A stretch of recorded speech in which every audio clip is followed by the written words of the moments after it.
All right, I think we're ready to get started.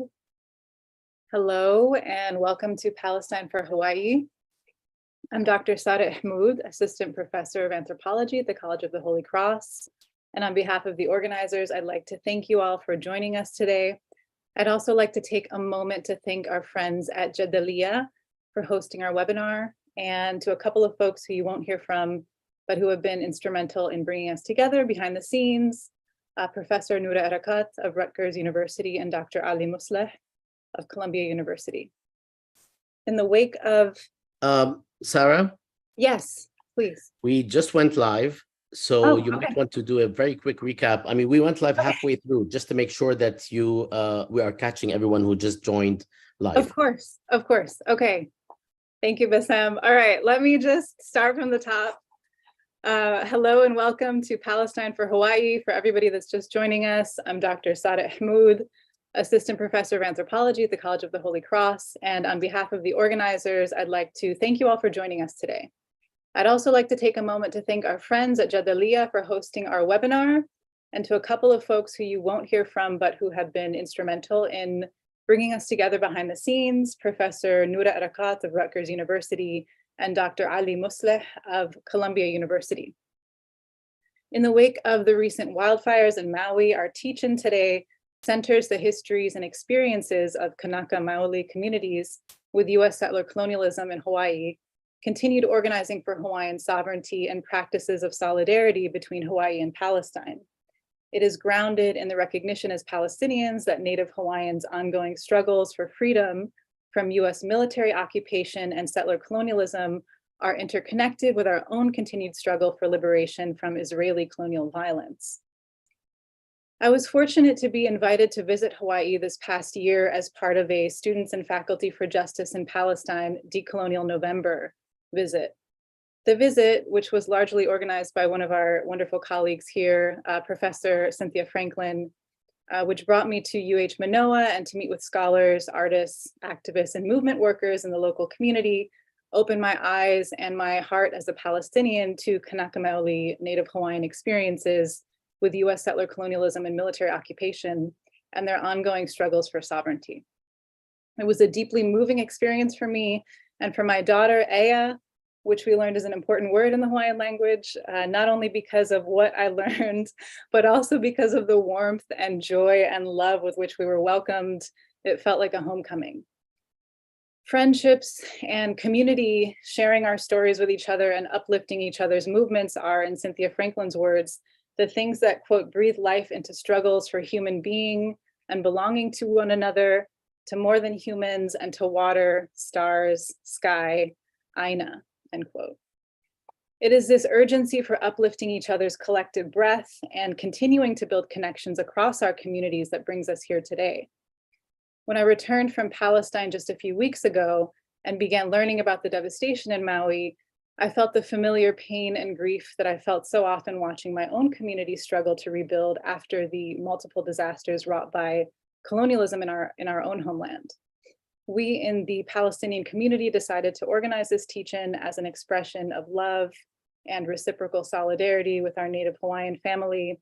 We want you to know that we see you, we're with you, and we honor your ongoing efforts to rebuild your communities and your livelihoods, just as we stand with you in your ongoing struggle for land, life, and liberation. And on that note, I'd like to remind our audience that part of the purpose of this teach-in is also to raise funds for Hawaiian-led mutual aid projects.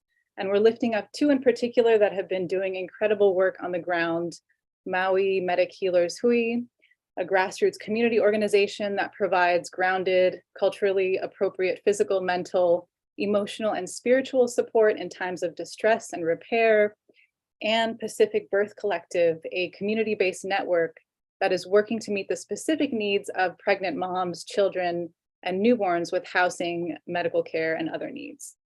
My colleagues will be dropping the links to both organizations here in the chat, and we would all appreciate you donating as generously as you can if you are able. And it's now my honor to introduce our first speaker, a friend and colleague who has been involved in the Palestine Solidarity Movement for many years, Professor J. Kehaulani Kauanui, who will be moderating our conversation. J. Kehaulani Kauanui is Professor of American Studies and Affiliate Faculty in Anthropology at Wesleyan University, where she teaches courses related to critical Indigenous studies, critical race studies, settler colonial studies, and anarchist studies.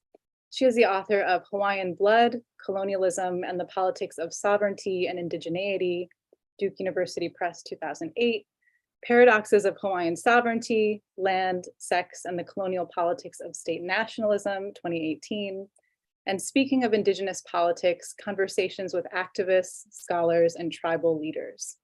She serves on the advisory board for the US Campaign for the Academic and Cultural Boycott of Israel. Thank you, Professor Kauanui.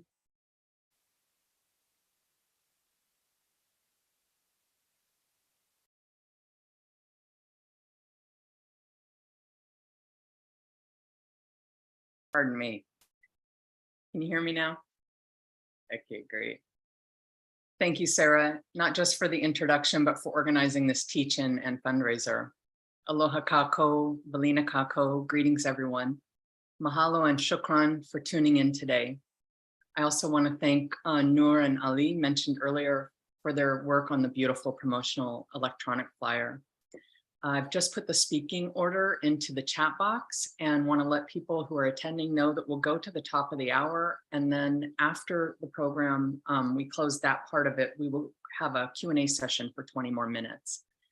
I'm going to introduce the speakers after I lay out some framing. And I also want to just repost the link to the Javalia page that also includes the bios in case you miss any details that you want to chase up later. It's now 1 month since the August 8th Maui wildfires began. Notably, just last night at 8:30 p.m. Eastern Standard Time, the New York Times issued a breaking news alert that the number of people missing from Maui dropped from 385 to 66. This comes as great relief to those who feared that up to 3,000 people might never be accounted for. But also, as of last night, the confirmed death toll remains at 115 individuals, all unnecessary deaths. As Naomi Klein and Kapua Ala Sproat have documented in their answering of the question, why was there no water to fight the fire on Maui? Big corporations, golf courses, and hotels have been taking water from Kanaka Maoli, that is Indigenous Hawaiians, and locals for years, following 19th century plantations that diverted water to the sugar and pineapple industries that hastened deforestation. And now those who have suffered immeasurably are also having to organize against new waves of water and land theft, and from more than one direction. On August 19th, Hawaii Governor Josh Green signed an emergency proclamation prohibiting the making of any unsolicited offer to purchase or otherwise acquire land in the areas hit by the fires. He did so with the stated goal, quote, to protect it for our local people so it's not stolen by people on the mainland, end quote. However, while this may seem like an earnest effort to fend off predatory purchase offers that prey on those most pulverized by the devastation, we know from the ways in which the city, county, and state governments abandoned the people of Maui during their most crucial time of need, both before and after the fires, I should say both before, during, and after the fires, that the stated aim of protection is a farce. It is also worth pointing out that as early as 1 week after fires started, the governor was already discussing state acquisition of those same lands. His vision must be understood as part of ongoing settler colonial dispossession. And perhaps surprisingly, while some news coverage has been decent in identifying the role of colonialism in relation to the climate crisis in this case, rather than presenting it simply as some natural disaster, it is also the case that it has typically been named as background history. To be clear, it is one thing to trace the history of colonialism in Maui and the Hawaiian archipelago more broadly, but that historicization should not relegate colonialism to the past, especially given that it is Kanaka Maoli in particular, although not exclusively, were continuously subject to settler colonial elimination in the present. Reckoning with that reality necessitates understanding the role of both tourism and gentrification, guarded by an imperialist US military presence, as settler colonial projects that depend on the illegal expropriation of land and water. I say illegal because Hawaii is a case of an illegal occupation that was followed by three distinct yet related developments, right? So you first have that unlawful US-backed settler overthrow of the Hawaiian Kingdom in 1893. And I say US-backed settler overthrow because you had a group of local settlers, most from the US, but not exclusively, white men. They were all white men, they were mostly US citizens, backed by the US Marines. And one of those included the US foreign minister.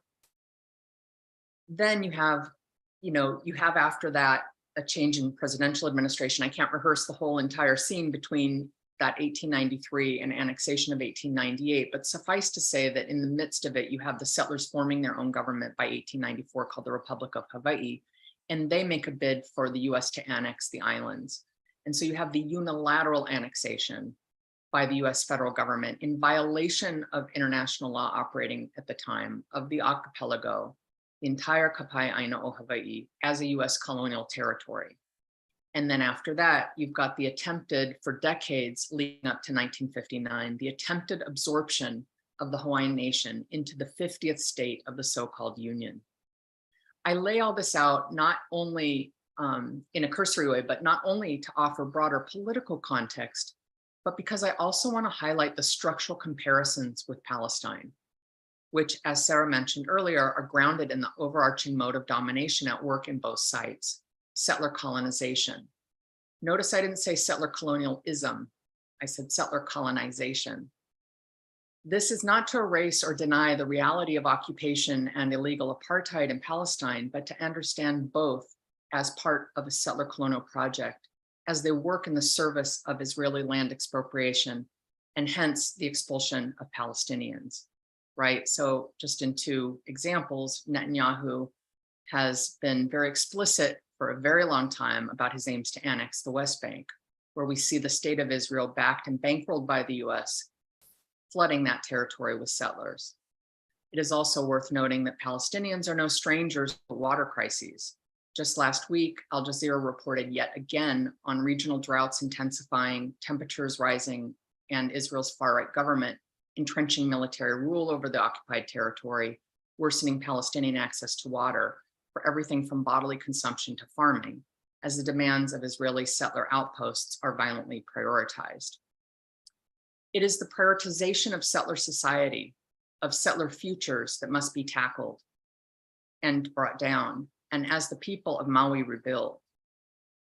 And while Kanaka Maoli on island have made it clear time and again, they care about the survival and endurance of everyone who is hit by this horrific devastation, they also insist that all recovery efforts be guided by Hawaiian principles grounded in ethics of mutual care, which always already includes protection of our ancestral lands and waters. I'm going to pop in the chat box a link to that article I mentioned from Al Jazeera. Now to introduce our speakers. Our first presenter will be Dr. Cynthia Franklin. She is professor of English at the University of Hawaii and co-edits the journal Biography. She is the author of a brand new book titled Narrating Humanity, Life Writing and Movement Politics from Palestine to Mauna Kea that just came out earlier this year. Her other books include one titled Academic Lives, Memoir, Cultural Theory, and the University Today, published in 2009, and the other titled Writing Women's Communities, The Politics and Poetics of Multi-Genre Anthologies from 1994. She has co-edited special journal issues, which include, for Biography, one that is totally open access titled Life in Occupied Palestine from 2014. Additionally, she has served for 10 years on the organizing collective of the US Campaign for the Academic and Cultural Boycott of Israel, USACBI, and co-founded Students and Faculty for Justice in Palestine at the University of Hawaii. That's SFJP at UH, as well as Jewish Voice for Peace, Hawaii. Next, we will hear from Kahala Johnson, who is a doctoral candidate in Indigenous politics, futures, and Gender and Sexuality Studies at the University of Hawaii at Manoa. Their research focuses on genderqueer and poly-decolonial love, and their dissertation, titled A Night Slippery with Echoes, examines decolonized futures of the Hawaiian Kingdom. They're co-founder of the Halemahu, which is an LGBTQ space at Pu'ukuluhulu University at Mauna Kea, where they welcomed Palestinian allies. Born and raised in Nawai'eha, Maui, Kahala has been working with family to reoccupy ancestral lands and has helped build multiple pu'uhonua, also known as sites of refuge, across Maui. After Kahala, our next speaker will be Mahealani Ahia, who is a Los Angeles-born Kanaka Maoli scholar, activist, songcatcher, and storykeeper with lineal ties to Lahaina Maui. Mahealani is a PhD candidate in English, specializing in Hawaiian literature, and in women, gender, and sexuality studies, also at the University of Hawaii at Manoa. Her dissertation is titled Shape-Shifting Hawaiian Biography, The Lives and Afterlives of Kiha Wahine. It theorizes feminist power and leadership within the Mo'o, that is the reptilian water deity clan connected to Lahaina. She is also an organizer for Students and Faculty for Justice in Palestine at UH and co-organizer of the Mauna Kea Syllabus Project. And I'll put the link for that in the chat box momentarily here. Following Mahealani will be Dr. Noor Judah, who is an assistant professor in the Department of Asian American Studies at UCLA and a former President's and Andrew W. Mellon postdoctoral fellow in geography at UC Berkeley. She completed her PhD in geography at UCLA in 2022 and wrote her doctoral thesis titled Mapping Decolonized Futures, Indigenous Visions for Hawaii and Palestine, which focuses on efforts by Palestinian and Native Hawaiian communities to imagine and work toward liberated futures while centering Indigenous duration as a non-linear temporality. Her work examines mapping practices and Indigenous survival and futures in settler states, highlighting how Indigenous countermapping is a both cartographic and decolonial praxis. She also has an MA in Arab Studies from Georgetown University and wrote her master's thesis on the role and perception of exile politics within the Palestinian liberation struggle, in particular among politically active Palestinian youth living in the United States and occupied Palestine. Last, but certainly not least, we will hear from Dr. Rana Barakat, who is an associate professor of history and director of the museum at Birzeit University in Palestine. Her research interests include the history and historiography of colonialism, nationalism, and cultures of resistance. She has published in several venues, including the Journal of Palestine Studies, Jerusalem Quarterly, Settler Colonial Studies, and Native American and Indigenous Studies. She has a book forthcoming with the University of North Carolina Press titled Lifta and Resisting the Museumification of Palestine, Indigenous History of the Nakba, which advances an Indigenous understanding of time, space, and memory in Palestine by focusing on the details of the place and people of Lifta village over time. And her second book is in progress, provisionally titled The Barak Revolt, Constructing a History of Resistance in Palestine. It argues that this 1929 revolt was the first sign in the Mandate period of sustained mass resistance to the settler colonial project, including direct and rhetorical actions against both political Zionism and British imperialism, planting seeds of a century of mass political mobilization. So welcome to all of our presenters. And now I turn it over to you, Cynthia Franklin. Thank you. Aloha kako. It's great to be here today. As a settler who has lived these past 30 years in Honolulu, I speak to you today from the Ahupua'a of Manoa at a table where I have often sat with each of these panelists, but never, unfortunately, all together. I wish we all could be here together in person, but the Zoom room is good too. And I want to express my gratitude to Sarah for calling us together for this teach-in and fundraiser. And I also want to provide a bit of context for why I find this significant. So for the past 10 years, as part of Sabeel Hawaii and as co-founder of a group that was initially called Hawaii Coalition for Justice in Palestine, and then the past several years SFJP at UH, I've been part of groups organizing visits, including for the Decolonial November series that Sarah referenced. SFJP at UH has worked on these visits to nurture bonds of solidarity and of friendship from Hawaii to Palestine. And past visitors have included not only Sarah, Kehalani, Noor, and Rana, but also Yusuf Al-Jamal, Hala Alian, Sumaya Awad, Ramti Baroud, Noor Douglas, Angela Davis, Noor Erakat, my son, Rami Kanazi, Tariq Lathan, Nadine Naber, Stephen Salaita, and Nadra Shalhub Kevorkian. And we're preparing to welcome Malak Matar this fall and Shireen Saikali next March. So these visits, which are structured to bring together Hawaiian and Palestinian freedom movements, have taken place not only in UH lecture halls. They've included environmental justice tours, demilitarization tours, visits to Kalo farms, and to Mauna Kea. Rana, along with Yusuf Al-Jamal, both taught courses there for Pu'uhuluhulu University. Visitors have participated in protests, as Sarah did, and ceremonies and gatherings where student and community organizers have come together to talk about water as life. Each of these visits has added layers to previous ones, thickening bonds of care and commitment from Hawaii to Palestine. When Sarah came here last year, she spoke about love as a method of liberation. She invited Kanaka Maoli and allies to, quote, imagine a new world beyond settler colonialism, exclusionary nationalism, nation states, and the isolation of social movements. This understanding of love as a method of liberation is one that Sarah and other visitors have helped to materialize. And this has happened not only during roundtables or other structured events exploring Hawaii and Palestine as interrelated but distinct sites of settlerism. It has also happened over potlucks, during karaoke sessions, while taking ocean swims or hikes, looking at the stars from Mauna Wakea, or just hanging out on lanais.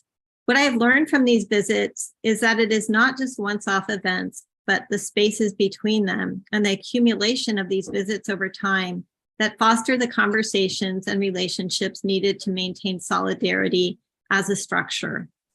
I've been struck by the way solidarity as a structure enables exchanges that take on a life bigger than the individuals who participate in them. When Sarah put out the call for this teach-in and fundraiser, she included not only those of us who spent time together during her visit, myself, Mahea, and Aldi Musla, who designed the beautiful graphics for this teach-in. She also reached out to those who have come to Hawaii in the years before she did. And this, for me, was a beautiful example of how solidarity gets built over time into a structure made strong by bonds of friendship. Events like today come out of as they strengthen that structure. And to see Palestine for Hawaii take shape in the immediate wake of the Maui wildfires, and also while violence continues to escalate throughout Palestine in ways that continue not to make the news, was very moving. Just as it has been moving to see Kanaka Maoli mobilize yet again in the face of disaster capitalism and the ongoing violence of settlerism to reclaim their aina and take care of one another and all their more than human relations. So too, to witness Palestine's solidarity for Hawaii teaches me yet again that love is indeed our method for liberation. Thank you.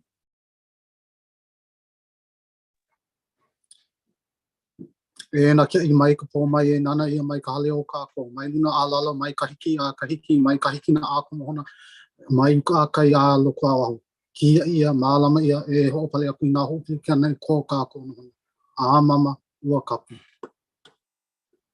Aloha mai kako. My name is Kahala Johnson. I want to thank Noor, Sarah, Kehalani, Cynthia, Rana, and Mahelani for inviting me here and to be able to speak today. I'm a brown-skinned Hawaiian Filipino with short black hair, wearing a black and white kefia given to me by my brother Ali Musla. I'm a protective haleakala who helped to grow Pu'uhonua or Pu'uhuluhulu, the refuge camp we raised on Mauna Kea during our fight to stop the 30-meter telescope in 2019.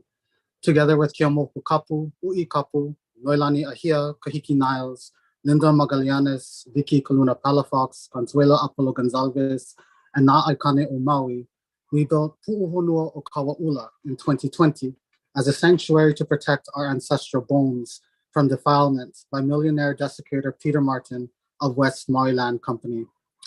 And in 2021, my family and I birthed Pu'uhonua o Kuhimana to protect members of our unsheltered community in the sand dunes in our area, where we bury our dead from an affordable housing invasion proposed by Debbie Kabibi, the CEO of Maui Economic Opportunity.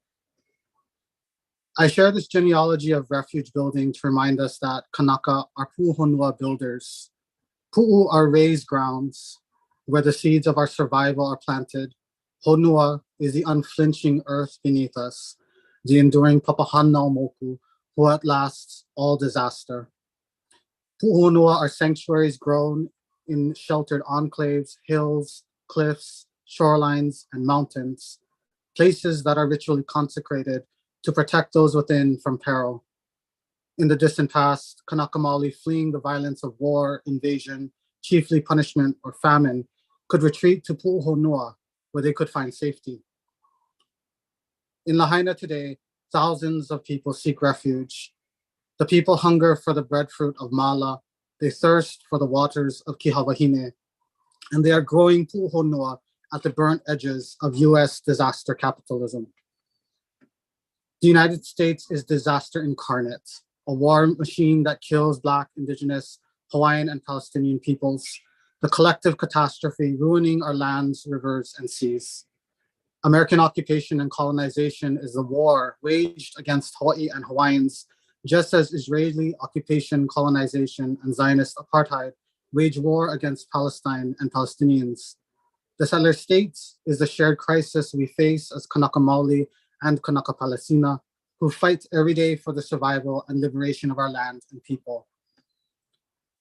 The fires of Lahaina have burned away the postcard image of Hawaii as a paradise for US settlers and soldiers, and in its place stands the people calling for the return of the land. Anything short of land back for Lahaina is a settler settlement. Land back is not FEMA funding. Land back is not Red Cross charity. Land back is not affordable housing that houseless Hawaiians will never be able to afford. Land back is decolonization. Land back is deoccupation. Land back is returning Lahaina to Kanaka and Kanaka to Lahaina on our terms.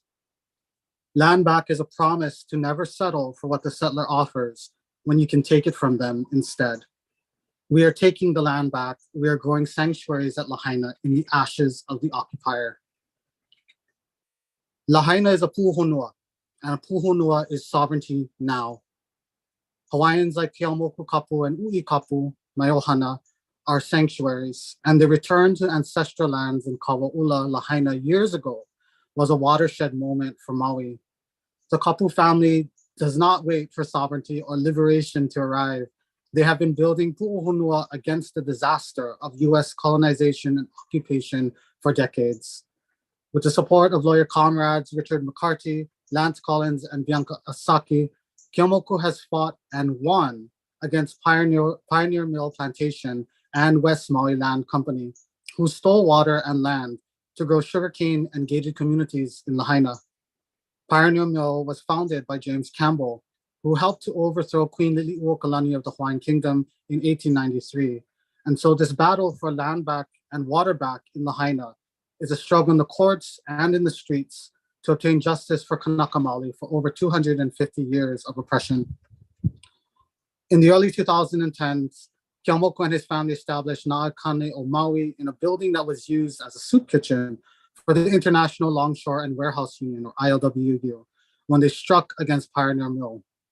Located at the sacred site of Moku'ula, Na'akane has served as a political, spiritual, educational, archival, strategic, and martial center for the defense and edification of Hawaiians in Lahaina and Maui.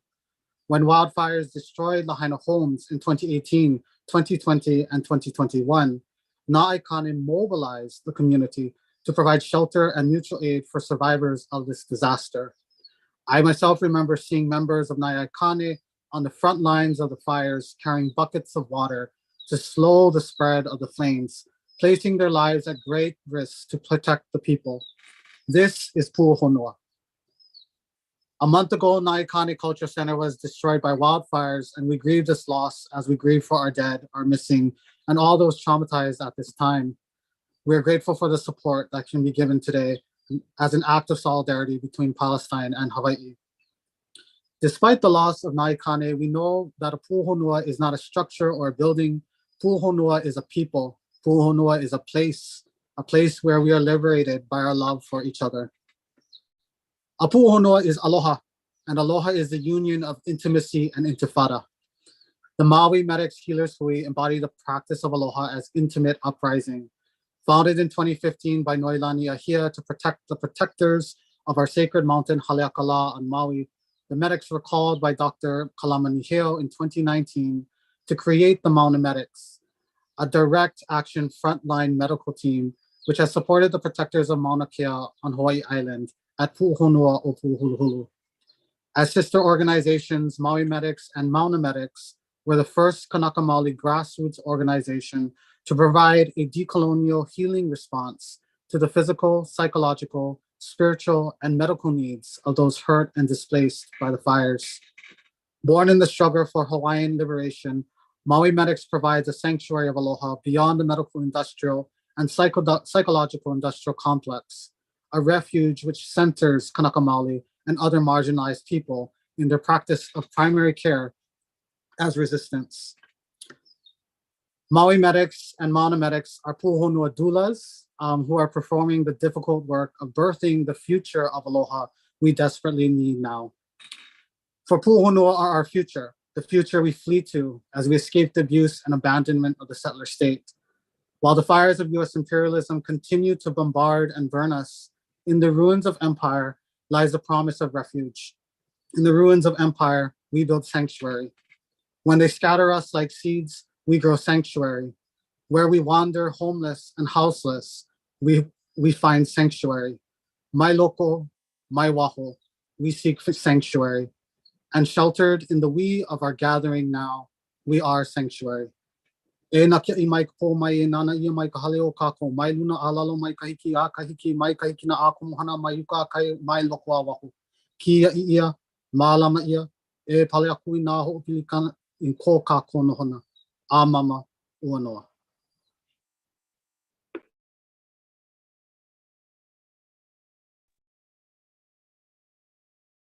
Mahalo e kahala.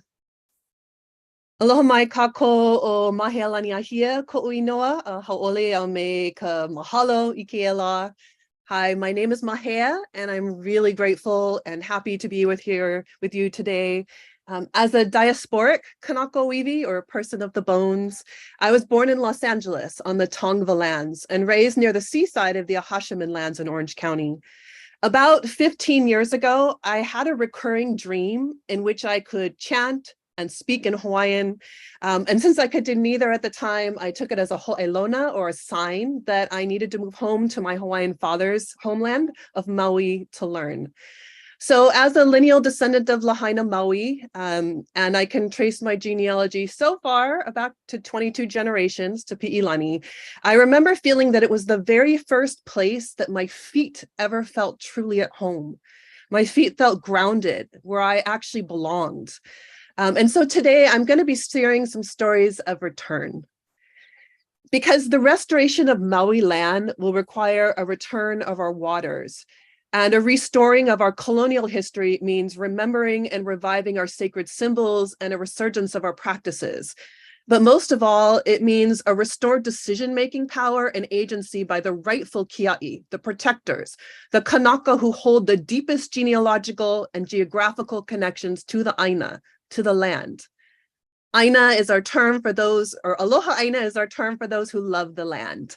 But it's so much more than that. We're intimately connected with our Aina. We too live and die for and with our lands and waters. They're as much ancestral kin to us as our human family is. So if you'll indulge me, I'm going to weave several stories together, including my sister Noelani's story, as she's integral to the restoration efforts on the ground right now on Maui, as the co-founder of Mauna Medic Healers Hui, as Kahala just mentioned. So about the same time as I was having these profound series of dreams, Noelani was finishing acupuncture school in New York and was hana'd or spiritually adopted in the ceremony by a Native American woman. And while she was in the sweat lodge, our kupuna, or ancestors, came to her with a vision and a message and said, "You need to go home and be with our people." So she opened the way by moving to Maui and opened up a community acupuncture clinic, which served our community at very low cost, sometimes free care for our Kanaka and kupuna. And she also opened up a different space for us to look at different healing practices, both ancestral and contemporary. And I soon followed her to Maui. And living in Lahaina together, we rebuilt the pilina, or the relations, to our aina. So pilina is that foundational word. Pili is to stick, to cling.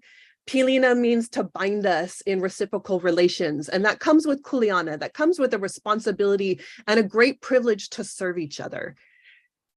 So Noelani and I worked and lived and frequented the wharf area of Lahaina. Our Uncle Sam and cousins Conrad and Howard played music in the clubs and restaurants with our brother Derek. Our cousins Sina and Angelique had a hair salon. Other cousins taught school in the area. We had so many different relations built up that were so integral to the places. They were just that you couldn't disentangle them with the people that were connected to that. And I'm so grateful for the memories and stories I carry. For now, they're all I have left. And I really still can't wrap my head around it, that it's just gone. The area that was destroyed in the fires on August 8th is today called Lahaina. La being the bright heat of the sun, it invokes heat, and the leeward or drier side of the island. I've also heard it called a Laha'aina, or a land of prophecy, but it's most fondly referred to by Kanaka as Malu Ulu Olele, which recalls the Malu, the peaceful shade of the groves of ulu, breadfruit trees that filled the landscape for miles. It was known for its abundance of vai, or fresh water, which rained upon Mauna Kahalavai Mountains. And in fact, at the peak of Pu'ukukuli, one of the wettest spots on the earth, receives like 386 inches of year. So when we think of the hot, dry Lahaina that you see in postcards now, that's nothing like what our kupuna knew. It was lush. Our lands, for a visual picture, were divided into what we call ahupua'a, which are according to the natural landscape and followed main waterways. So you can imagine a slice of pie from the mountain peak down to the ocean. And every part of that region was cultivated, from upland forest trees for building canoes and houses, down extensive lo'i kalo, which are terraces of kalo, the taro fruit, which was our staple. And I also wanted to, at this point, mahalo Ali, who designed our flyer pairing our kalo leaf, our staple food, with your handa leaf, which is known to be stubborn and rugged and, persevering despite everything. And so as we made our way down with the waters, we would hit the seaside to these mass local i'a, which are fish ponds. And archaeologists estimate now that the main one in Lahaina, Moku'ula, which you've heard of now a couple times, it was at least 17 miles wide. So we're talking about tons and tons of fresh water flowing from the mountain to the sea. And if you drive there today, that's not what we see. Colonialism has robbed us of our water. So why am I talking and taking so much time telling you about our vai, our water? Because ola ikavai, water is life. It's our most precious source and resource. And in fact, the Hawaiian word for wealth is vai, reduplicated. The symbol for vai and the protectors of vai, the kia'i, are called mo'o. Akua mo'o are reptilian water deities, and they can take the forms of giant lizards. They also take the form of the o'opu, or goby fish, that kind of swim upstream, up the currents, and up the steepest waterfalls by these piko they have on their bellies that connect them to the earth as they climb. And these are all symbols of our strength and resilience and attunement to the water cycle. These fish also live in the kalo patches, in the lo'i kalo, and they build a reciprocal relationship. So here we have an entire natural economy, a natural reciprocal bond with our aina and with each other. One of the most famous akua mo'o is Kihawahine, and I've been very fortunate to be able to study her. She's an ancestress to me. During the 16th century, in the Pi'ilani era of Maui, of Lahaina, she was a chief. And upon her death, she was deified and turned into a mo'o through a kaku'ai ceremony. And so we believe that she still watches over us in the land. You can see her moving. So when the Kanaka say we call for a restoration of moku'ula, we're calling back for that mana. Kihawahine was a leader to us. She was called upon in times of Kamehameha when he united the islands together. She has been called upon time and again over the generations in order to bring Kanaka together and rise up as one to protect the waters and to protect the Aina. The mo'o, when we think of the lizard spine, is also a symbol of genealogy and cultural persistence of our ancestral bones. Each of those vertebrae are a generation. And we're talking about restoring this genealogy, this story of our connection to Aina. And so just like the mo'o who can shed its skin, or who in colonial times had its tail severed, it can still regrow back. So it's one of our deepest symbols for regeneration.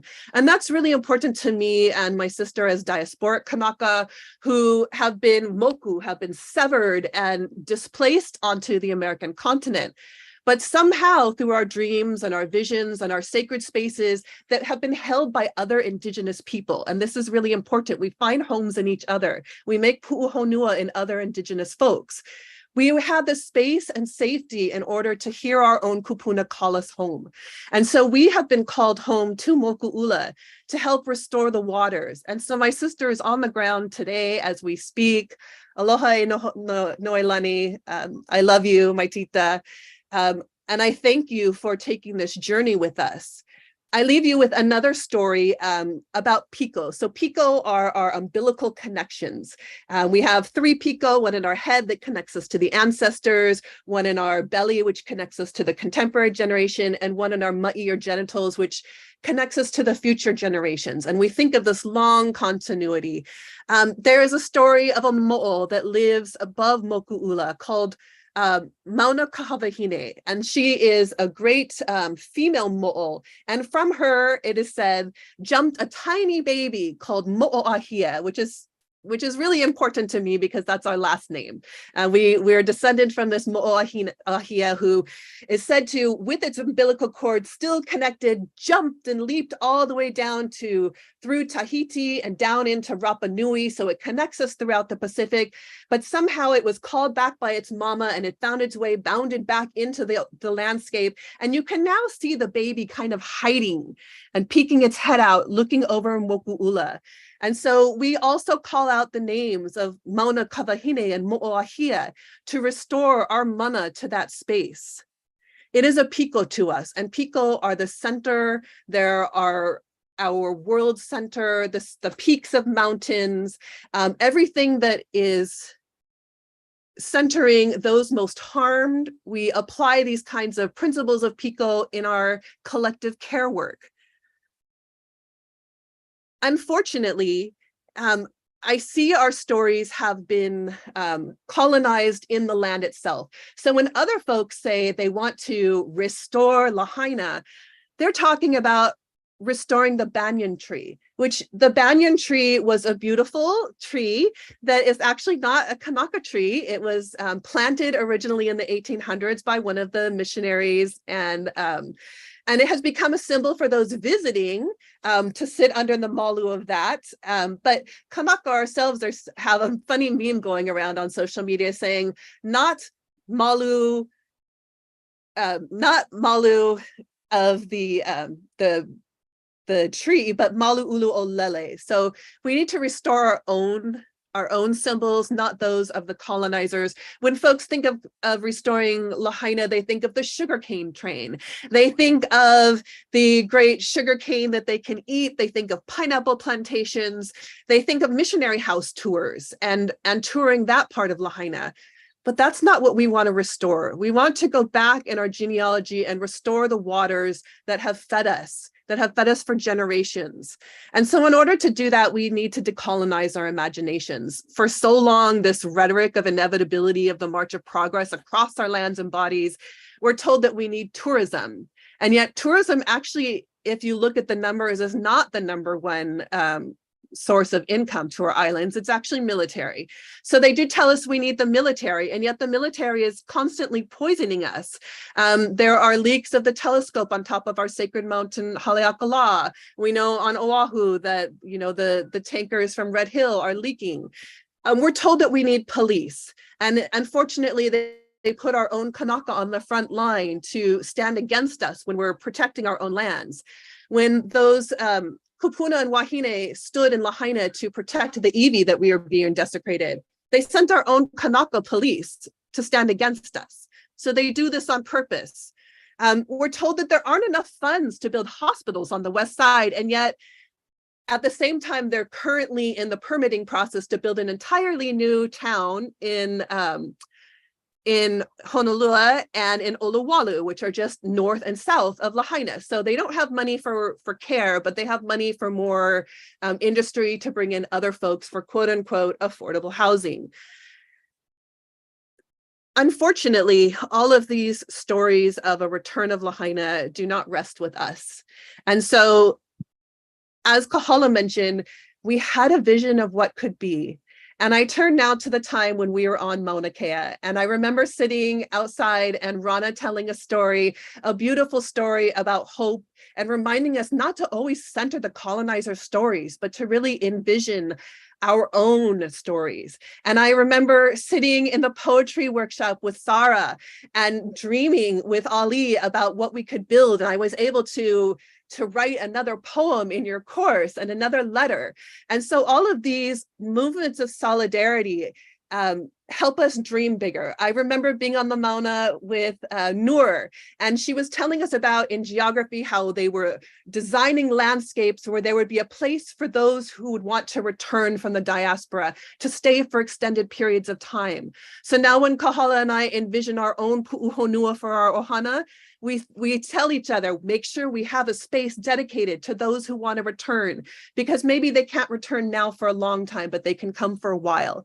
They can experience it. They can reconnect with our aina. During COVID on Maui, we saw mutual aid as the main source. And we noticed that there were less cars. That meant more coral growing. We noticed that there was less sunscreen in the water, which meant more sea life came back. So we know after Mauna Kea and the Pu'uhonua what is possible, and we will no longer settle for anything less than that. And so I want to leave us with just a few images of your olive tree and our ulu tree, our kala leaf and your olive leaf. And I know that these are only symbols, and as Tuck and Yang tell us, decolonization is not a metaphor. And yet still our stories are what we carry in our body. They are what we share with each other. And that's what nourishes us as much as our food does to help us grow in solidarity and keep each other alive. This idea of life and regeneration and rebirth is one of the reasons I call to support the Pacific Birth Collective, because they're serving the most vulnerable of us. They're serving the wahine and the keiki, the women and the children who are our next generations. And it's so essential that they get this kind of care, especially in a time of turmoil, because we're still here. Our bones are still in the sand. Our births and our deaths will keep us connected to this aina. And so I think again of our visions and our dreams and our piko, and how my sister and I have been called home, and how we think of rights of return of the Palestinians to your home and our right of diasporic to come home. Because why should those who own condos and houses from afar, who it's their third or fourth house, be allowed to rebuild when our own diasporic Kanaka do not yet have a place to come to? So I leave us with these images in a chant that Kahala and I worked on together, and I shared some of it in a presentation to American Studies Association, a piece that I co-wrote with my very dear mentor and friend, Cindy Franklin. And it is about Palestine or Palestina and solidarity with Hawaii. And it talks about the ulu and the oliva tree. It talks about what was up will come down, as in some of our prophecy chants. It talks about the Hawaku, the crescent moon, and it refers to Hina, our own moon, which is considered the mother of Maui. So I leave you with this oli. Pale hina na kia I kuina pua kaula kaoliva I ka aino Gaza e ho luna e pio lalo e hoaka na hoku e hina na paya Pali hina na kia I kuina pua kaulu kaoliva I ka aino Ramala e ho luna e pio lalo e hoaka no hoku e hina na paya Palina na kia I kuina pua kaula ko oliva I ka aino Palestina. E hol e pio lalo e hoaka na hoku e hina na paya. Ua lohe mai ma ko I ke ka hea mai Hawaii ne. E pani mai o ko I ko leo lo no e. No ke ola e. Yeah, Mahalo no.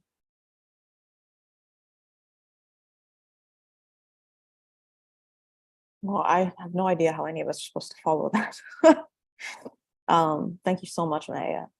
Thanks to everyone who's spoken already, and Tirana will speak in a minute, and to Sara for getting us together, and as everyone said, Ali for his design, and Noura for her work as well.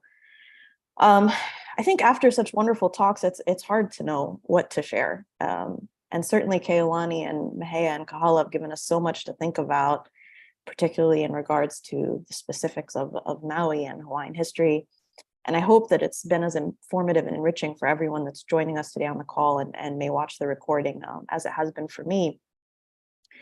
I've said before, I think, in other spaces, that my choice to include Hawaii in my research, I wish I could say it was the result of some epiphany moment or great story, but I had a just general insistence of highlighting US settler colonialism in a comparative project. And this truly bizarre kind of personal confusion and the realization that there was ever an apology when we all know America doesn't apologize for anything. And so, I thought I have to look into this. And from there, academically, I went into a bit of a black hole of reading history and led down its own path of me thinking I could ask some of the same questions about mapping and futures in Hawaii that I was asking about Palestine and about Algeria.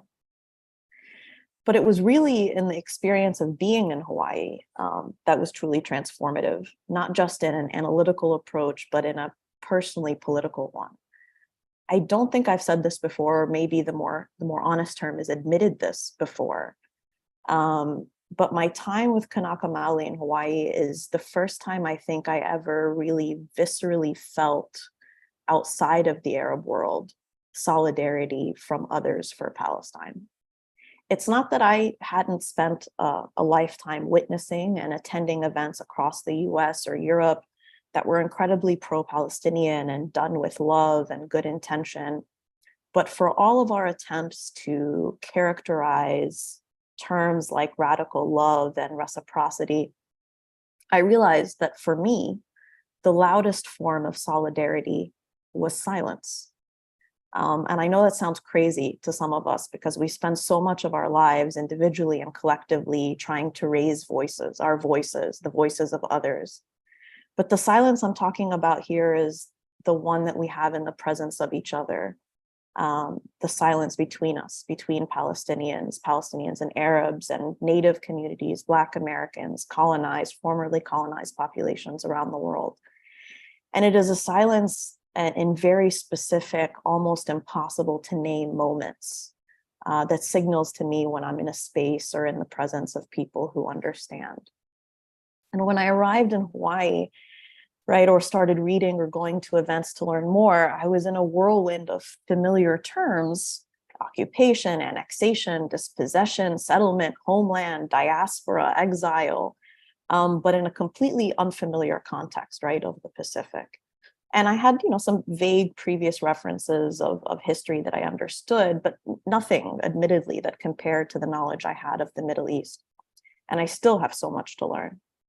But what became clear was that there was no race to get there, to know it, to a level of information or detail that was required of me or of those I was around for that matter. The need for volume, and by volume, I mean not heft, but loudness, right, seemed to dissipate because the starting line of said race had moved altogether.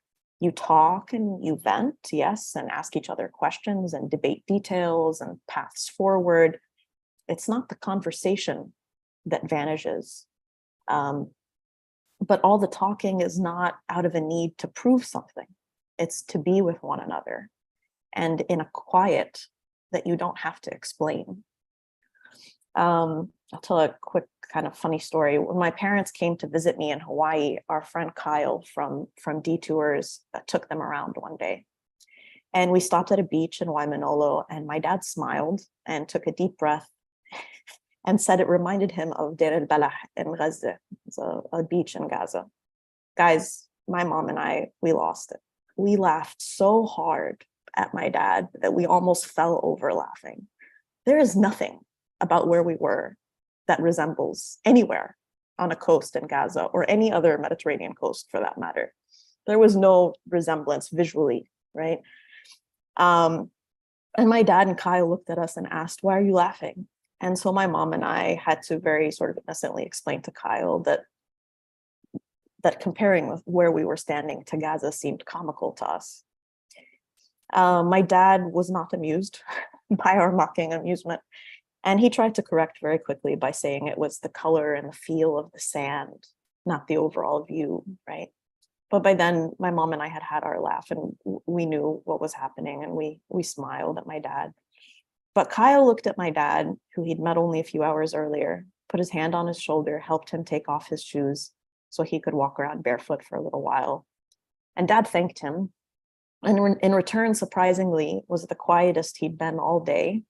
And for some of the people on this call who have met my father, you know that that's a difficult feat for him.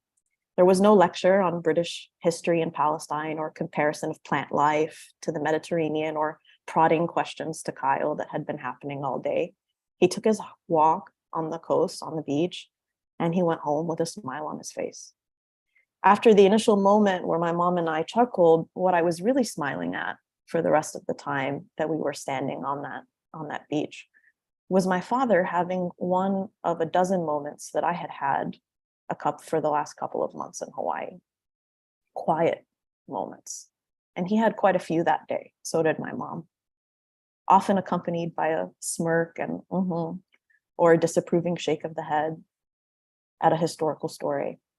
For all their conversations and questions, there was a lot of silence. And it's a silence that's hard to describe, but it's one that we all recognize when we see it. My parents called me when they saw the news on Maui. Dad said the scenes looked worse than Gaza, and I agreed. I told them a little bit about the local efforts to organize and rebuild, and we both commented on how wonderful it is that folks on the other islands can reach each other. What a blessing it is that they can be there. I was reminded of an effort in 2014, one that I'm still amazed Palestinians pulled off actually, where folks in the West Bank organized truckfuls of aid to Gaza that actually made it across the border.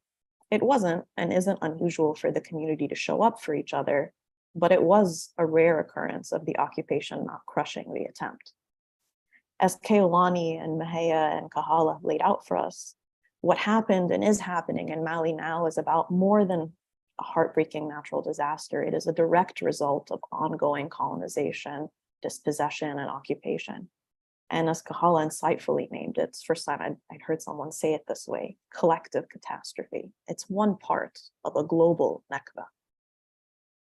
As I've watched so much local work go into recovery of Maui, I want to encourage folks today to also understand that any donations that they give are a loud, silent way to support not just a community in a moment of crisis, but one in common and joint struggle.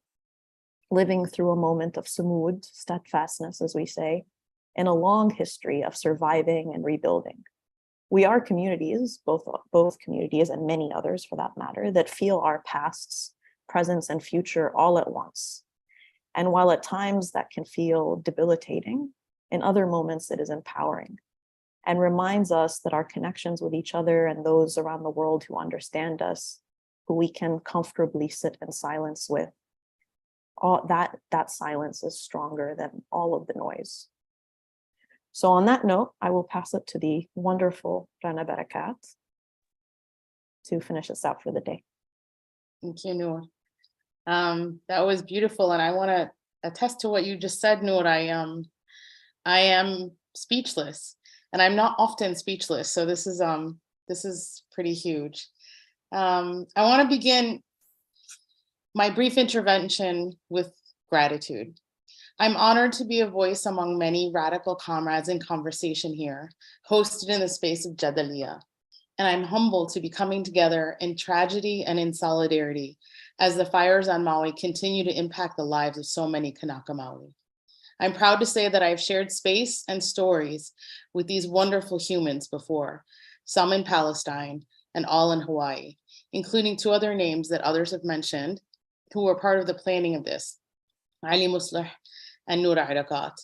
As Cindy mentioned, I had the honor of visiting Hawaii in 2019, an experience that was generously organized by her, and I had the astounding joy of sharing space with every voice on this panel tonight, space and story.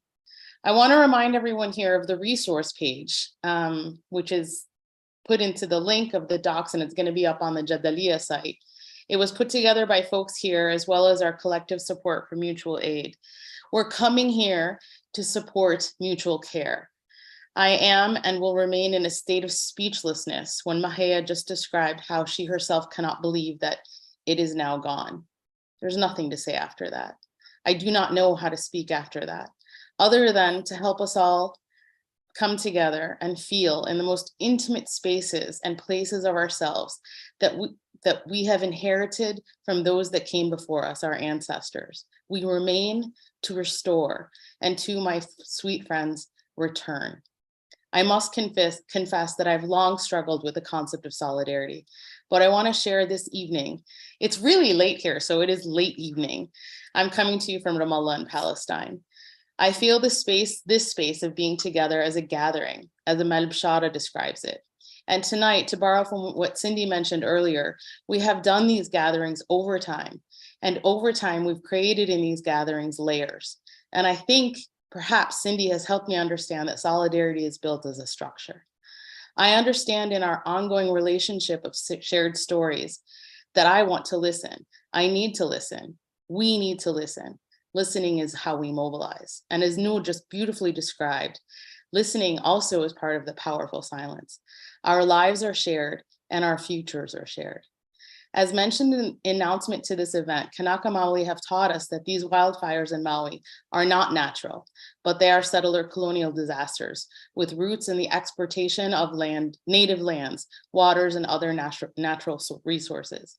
Palestinians and Native Hawaiians have quite different histories, but we do share a great deal, as well as including the violence of settler colonialism. As Stephen Salaita says, we contest the same colonial apparatus. This huge historical apparatus functions differently in different geographies, but it is a real and material monster that is driven by the fuel of our elimination. But as Kahala so profoundly shared with us tonight, we also share something else, a genealogy of resistance. We share resistance, and together we settle for nothing short of land back and return. Palestine is both a site for settler colonial violence and military occupation. Aspects of European capitalist control and the violent imposition of European imagination onto Palestine through what I suppose can be described as the Holy Land predated settler violence. In the late 19th century, European settlers, driven by the ideology of Zionism, began claiming land in Palestine. This was later codified in the British Mandate after their armies militarily occupied the Levant. By late 1947 and the start of the Nakba War, Zionist military and paramilitary forces began consistently attacking and forcing Palestinians out of their homes and our homeland. In that war, we were meant to lose a homeland. More than 500 villages, towns, and cities were destroyed, and nearly 750,000 Palestinians were forcibly driven from their homes. It did not end though, for the Nakba is ongoing, as is the violence of settler colonialism. As the late Palestinian poet Mahmoud Darwish described, he described the Nakba as, quote, an extended present that promises to continue into the future, the ongoing Nakba. The fires burned in Maui come from unadulterated greed and power. It seemed like an indescribable tragedy, but we all know too well that it was not a natural tragedy, certainly not a natural disaster. This is made by men, made by greed, made by power, and made by and through dispossession. Those of us who endure the violence of imperialism know all too well how water has not only been turned into a commodity, but a rare one. Water is life, and is so clear to everyone. Stealing water is stealing life. Through a vicious timeline of colonial capitalism, we are being deprived of the very means of life. As I was preparing for today, I took a break and I walked down my block to buy enough of that commodity, water, to get me through the end of the week. According to a joint press release in the March of 2023 from the Palestinian Central Bureau of Statistics and the Palestinian Water Authority, the Israeli state controls over 85% of Palestinian water in the occupied territories. Control means that we don't see much of it. I anticipated the sounds on the roof of our buildings this evening. The water should be coming soon. The same sound my young mother was taught to anticipate in Jerusalem. I find my ears becoming accustomed to this sound in Ramallah, but I heard other sounds that I'd also share with those that came before me. I heard children playing a game. I heard the sounds of winds coming forth to cool off a hot summer night. And I heard the sounds of resistance, because resistance is ongoing. As Kahala so eloquently stated, Aloha Aina is intifada. Land back is water back. And as Mahia described, we return to where our feet belong. Thank you.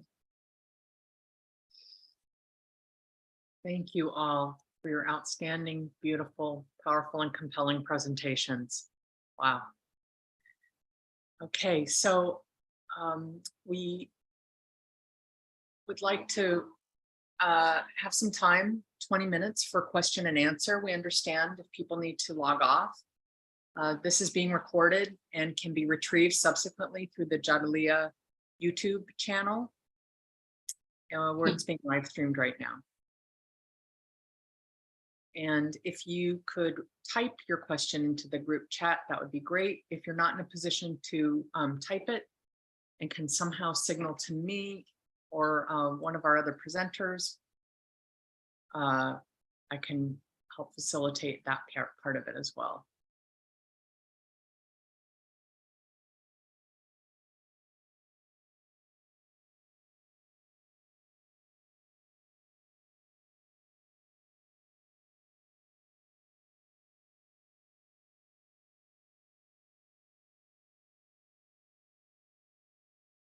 Might take people just a minute or two to catch their breath after all of that.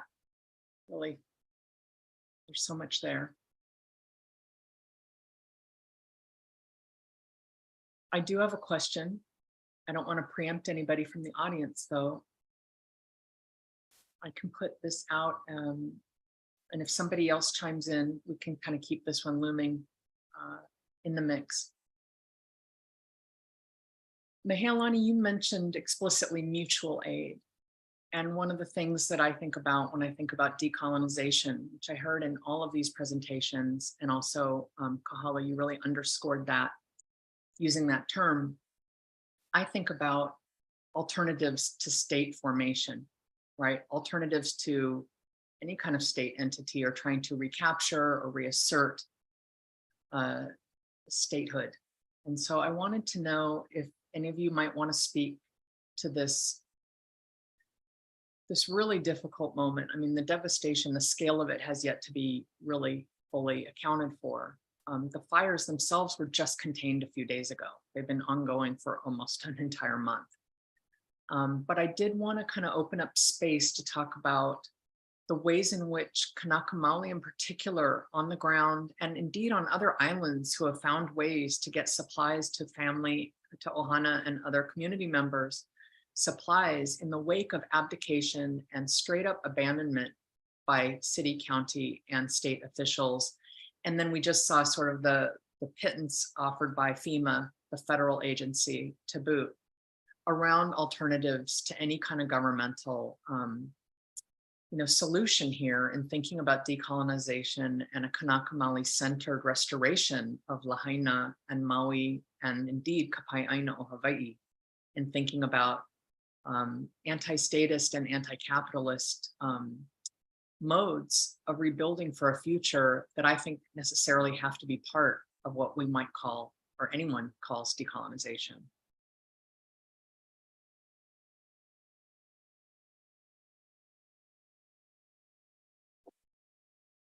Well, I can give a few examples.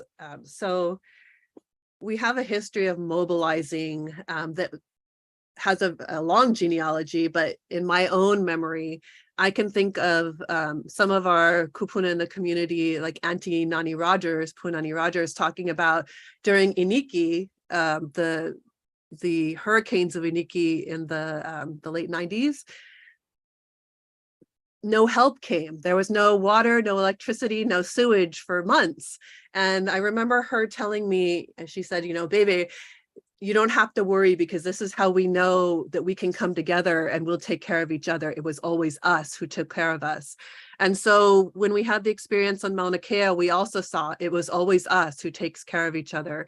We built a strong enough infrastructure with Mauna medics that when the fires came out, there's a funny meme going around that says there was a Kanaka Costco on every corner before FEMA even arrived. And that was really true because Kahala and I were on those signals. Immediately, the kahea, the call went out and every single island found drop spots. And when the cars couldn't get through because they were being prevented by the National Guard and the police force, our local fishermen took their boats and they drove and picked up things on one island and dropped them off in Kahana on the other, on Maui. So our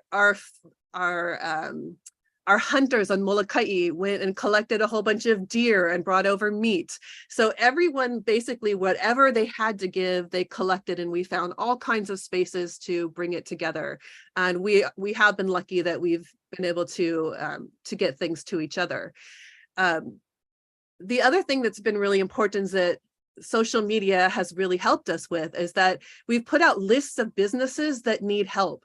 So the farmers, the local farmers who used to have lots of food going to the hotels now have an extra abundance of food that they can't sell, right? Because the hotels a lot of them are closed down.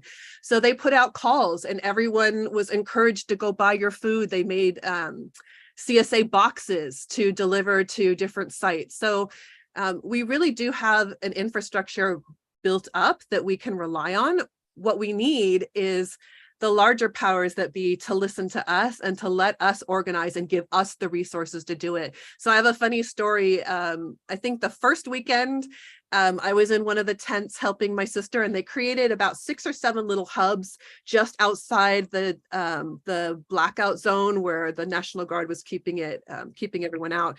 And in my hub at one point, one of the Red Cross came up to me and started asking for some medicines and supplies. And one of the nurses turned around and looked at him and said, "Aren't you the resource folks? Aren't you supposed to have everything?"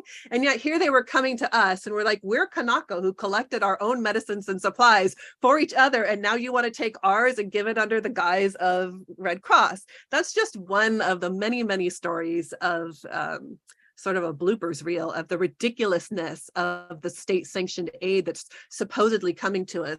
It's always been and it always will be us that take care of each other. Yeah, those are excellent. I remember when that happened with the Red Cross, we were all pretty shocked. I guess to respond to the question about mutual aid, I think right now we're witnessing a moment, and by moment I mean like a decade of Kanaka learning how to be Lahui again. Lahui means nation, but it also is a reference, anything that kind of clusters together. So like when plants, like breadfruit, when breadfruit clusters together, that's a Lahui. We're learning to be Lahui again, to be Kanaka again, together as one. But we're also learning to be Kaya Ulu. Kaya Ulu means those who grow. That root word ulu is the breadfruit. And it's the word for growth, and for particularly for Lahaina, it is one of their signifiers of being from Lahaina, as Mahia mentioned, Malu'ulu Olele, yeah, the breadfruit trees of breadfruit groves of Lahaina.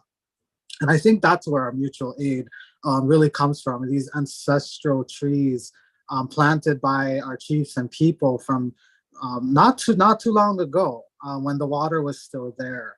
I think we're regrowing that. The working class labor unions, particularly the women and mahus on the ground who have been organizing like from day one. Just this immediate response on signal on our communication. And much of this has been, again, in the decade leading up to this with Mauna Kea, Haleakala, and other movements for Pu'uhonua building in Lahaina. That has set these structures, Kanaka structures, that are not just in opposition to settler structures or the occupier structures, but actually exceed it because it digs deep down into the soil of our past and stretches out like a tree into our future and creates shade for us now. It is wonderful to be part of that. It is wonderful to remember that aid, that kokua today. And I imagine that the settler state is terrified by our aloha. They are terrified because they're realizing we don't need them. We need each other. I think we should terrorize them with our aloha as much as possible.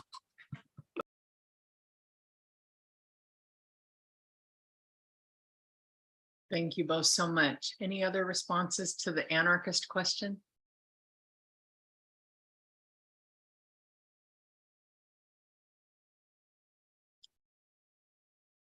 I mean, I kind of like ending with we should terrorize them with our aloha. It seems like the best way to end.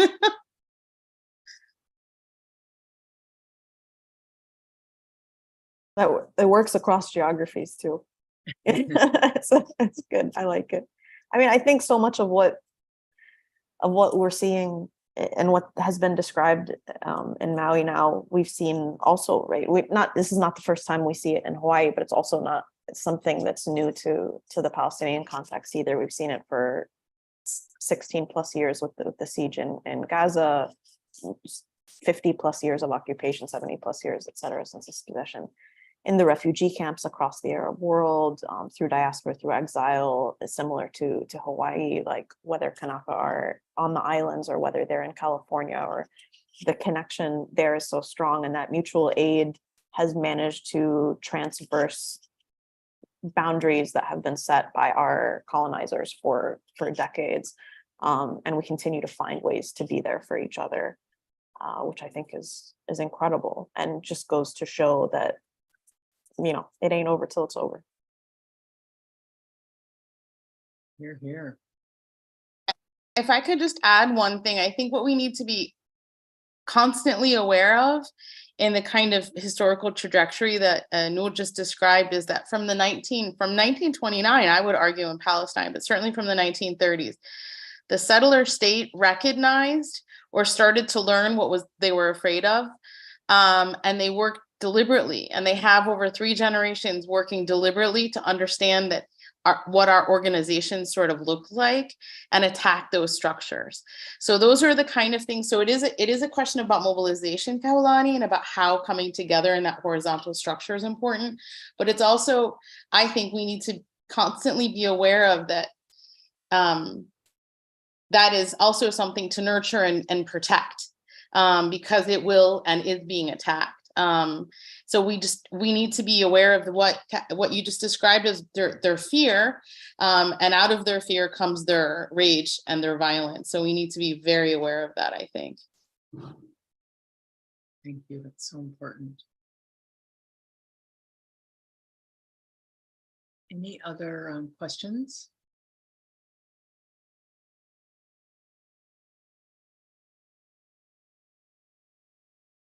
We can end on that note. We don't, unless anybody from the audience wants to put a question in the chat box. I think this question of nurturing and protecting is super important and gives it a lot of food for thought. Okay.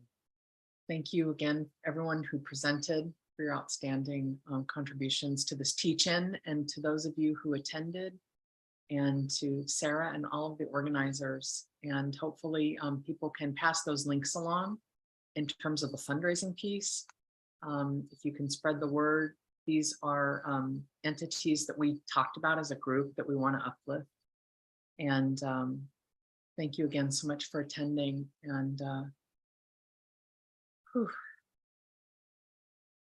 here's to the future of Maui and to our respective struggles for decolonization and restoration and regeneration. Mahalo nui loa. Aloha kako. Ahuiho. Thank you all so much. So much love for you. Thank you. Good night. Thanks, everybody. Mahalo nui.